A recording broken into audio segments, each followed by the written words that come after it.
In today's video, we're looking ahead to some potential NHL trade rumors for the offseason. At the NHL Trade Deadline, we didn't really see a lot of activity out of the LA Kings, even though their team was taking a major step back this year. Are they going to tear things down over the offseason, or are they only going to make a few minor moves and try to rebound next year? We'll discuss their future coming up next.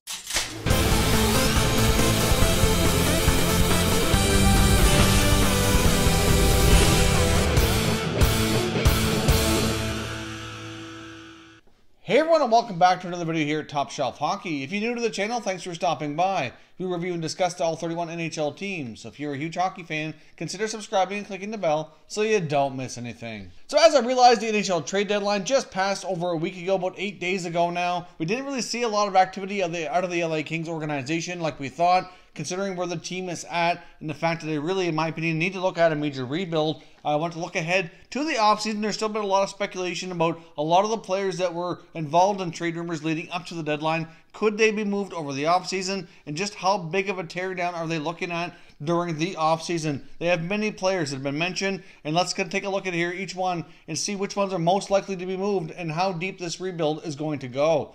Let's get started with goaltender Jonathan Quick. Now, Jonathan Quick, as we know, has got a great past, Stanley Cups to his resume, all kinds of great statistics. Been a terrific goaltender for the Kings for quite a long time now, but this season has not been very good for the netminder in LA. I mean, the whole team as a whole has not really performed up to task, but Jonathan Quick can certainly, be part of that as well. He's certainly had his fair share of injuries over the past couple seasons as well, and I do believe that that's certainly had an impact on his performance, on how well he's able to play that position. Now, Jonathan Quick still has 4 years left on his contract at over $5 million. He's 33 years of age. So you have to think any team willing to make a trade for him is certainly not only taking on a former all-star goaltender, but they're also taking on a fair bit of risk with that contract here for the remaining period of time. It's always possible the Kings could take a look at retaining salary on any of these contracts to make them more appealing in a trade front, or maybe include other assets with them as well. We could see some package deals here. But really, in my opinion, the LA Kings don't have a ton of high-end prospects.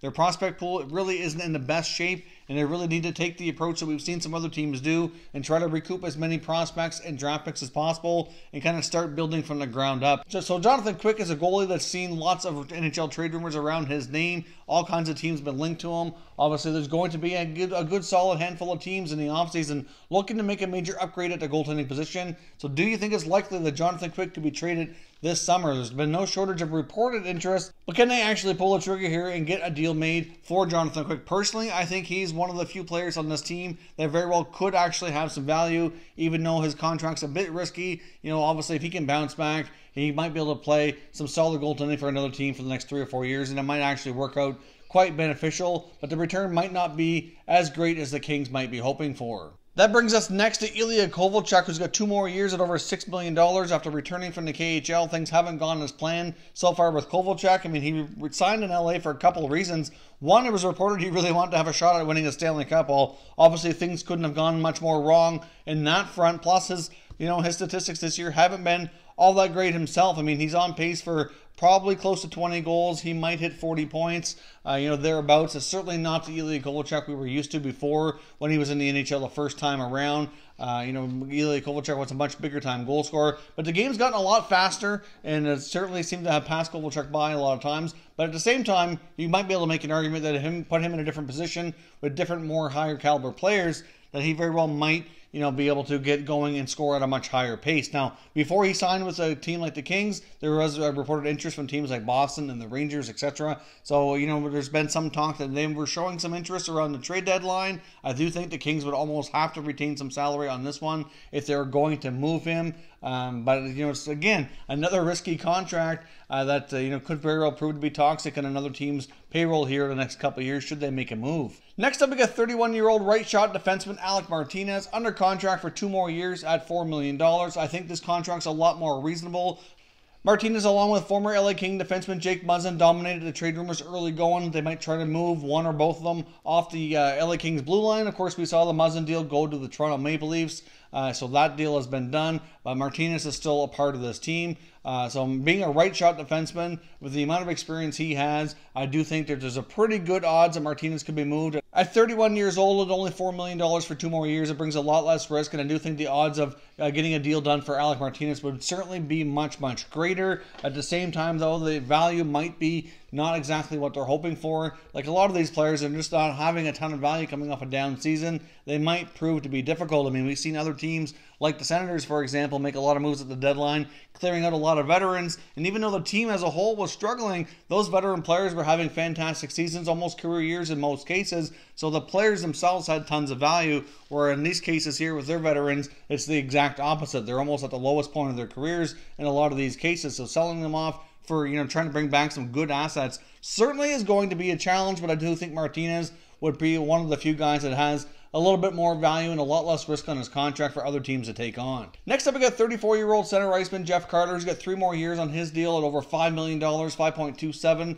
And really, there's been a lot of talk that he really wants to stay in LA, and if he were to be traded, he might just up and retire. There's a lot of talk around that. Even though he doesn't have a no trade clause like some players do, he can certainly control his future a little bit by having that ability to not necessarily want to report to another team and maybe calling or quit. So obviously that's something that a lot of teams are going to be very wary of. They would certainly want to speak to Carter before making the acquisition. And even though he's got a ton of experience like these other guys, got some Stanley Cups to his name, a lot of great former statistics, he's not exactly tearing it up now, which is again hurting his appeal here and certainly decreasing the value if they want to make a trade. Do you see Jeff Carter as a player with value that the Kings could actually move for a decent return? And do you think he would actually accept a trade and not follow through on his threats to maybe retire and not report to another club? Now, the one common denominator we saw in the first 4 guys we were discussing is they're all over the age of 30, all getting up there in years, certainly on the latter end of their careers for sure. The other player that's been talked about a fair bit more in trade rumors as well is a younger winger, Tyler Toffoli, who's 26 years old, so has a couple more years left on his contract. He certainly hit career highs before, scoring 30-plus goals, was very instrumental when they were winning Stanley Cups a few years back, and I do think that the Kings are a little bit more hesitant to move Toffoli than most of these guys. I think they really have much more confidence that he'd be able to rebound and get back to his scoring ways, given his age. But then again, every player is different. Some players peak at younger ages. The NHL has changed in that sense and over the last number of years here as well. So Tyler Toffoli, as much as they might want to hang on to him, along with maybe like an Alec Martinez, might be the few pieces they have that actually have some value here to bring back some decent returns. Unfortunately, a lot of the other veteran guys, between their contracts, their age, and their lack of production, is certainly going to make tearing things down and going through a rebuild here in LA very difficult. I mean, then to top things off, there's been no trade rumors around. There are other top guys like Kopitar and Drew Doughty. I mean, Drew Doughty, I think, would certainly have some value for sure, given the fact of his performance in the past. But again, like Drew Doughty, by his standards, is having a down season, like the rest of the team here as well. But I don't see them trying to move Kopitar or Doughty unless they requested a trade. They both have, even longer term contracts, bigger money. It would be that much more tricky of a deal to make. And really, like in those cases, you rarely ever see the team trading the star player come out and actually win the trade. So I don't see them trading those guys. I do think there's quite a possibility they would try to continue to build around them.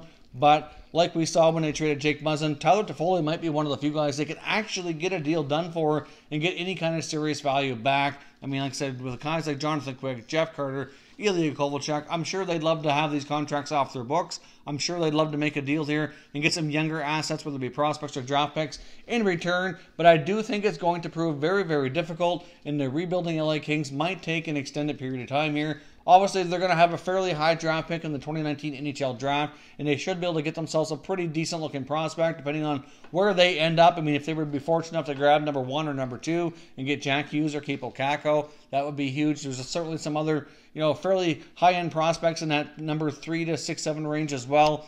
Either way, they're going to get a pretty good prospect. Unfortunately, the one top really bright prospect in their system, Gabe Vilardi, might not even be able to end up playing at all. I mean, he's had so many injuries with his back. There was some talk that it might actually force him to retire from hockey before he really ever gets his NHL career off on the go here. I mean, they do have a pretty good looking prospect in Jared Anderson-Dolan, but really outside of that, a lot of their younger players haven't really been the high-end prospect value that the Kings really need in order to take this rebuild a step further.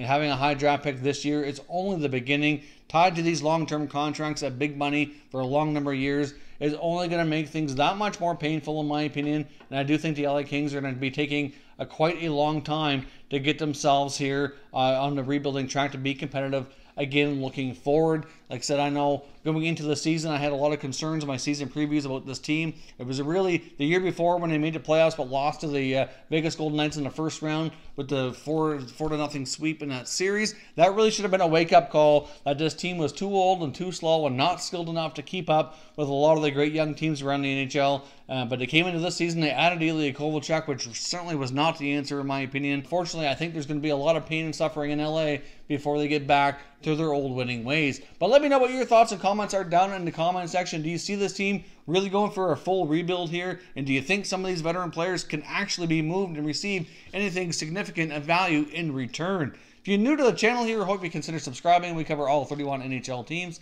and there's plenty of content here for all hockey fans to enjoy. So if you're new, hit that subscribe button and give this video a thumbs up before you go. I'd appreciate it if you did. As always, thank you very much for watching, everybody. We will catch you next time.